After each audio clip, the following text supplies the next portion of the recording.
যে কাশি হইতো, শ্বাসকষ্ট হইতো, কাজকর্ম করতে পারতাম না, ঠান্ডা পানিতে নামি গোসল করতে পারতাম না, আচ্ছা উজু বানাইতে পারতাম না, বাড়ি কাজকর্ম করতে পারতাম না, লুট জাতীয় এগুলা খাবার খাইতাম না।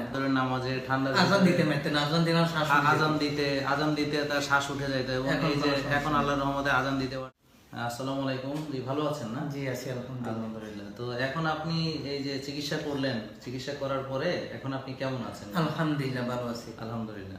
তো আপনার আগে কি কি অসুবিধা ছিল আর কি? আমার আগে কাজকর্ম করতে পারতাম না, ঠান্ডা পানিতে নামি গোসল করতে পারতাম না, আচ্ছা উজু বানাইতে পারতাম না ঠান্ডার কারণে। জি।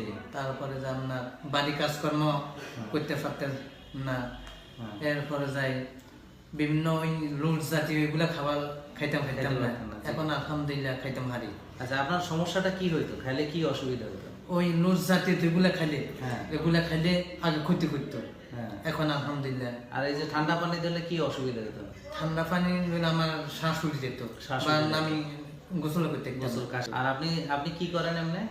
আমি এখন ইমামতি করেন। আলহামদুলিল্লাহ। তো এখন ওই যে নামাজ পড়াইতে বা ওযু করতে বা আপনার সকালে ভোরে আপনার এসে যাইতে এই ধরনের এখন কি কোনো অসুবিধা না? এখন কোনো অসুবিধা নেই। আচ্ছা আগে সমস্যা ছিল তাই তো? হ্যাঁ জি আগে সমস্যা ছিল। আলহামদুলিল্লাহ। তো উনি হচ্ছেন মোহাম্মদ দাউদ না আপনার? জি আমার নাম মোহাম্মদ দাউদ। আচ্ছা 28 বছর বয়স। তা উনি যখন আমার কাছে এসেছিলেন তখন ওনার আসলে এগুলোই কমপ্লেইন ছিল।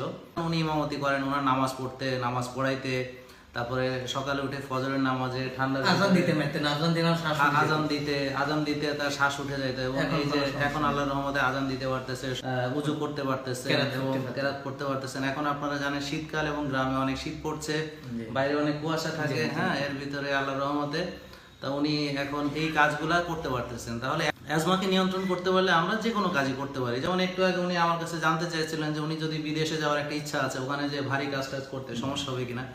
আমি মনে করলাম যে কোনো কাজ আপনি করতে পারবেন।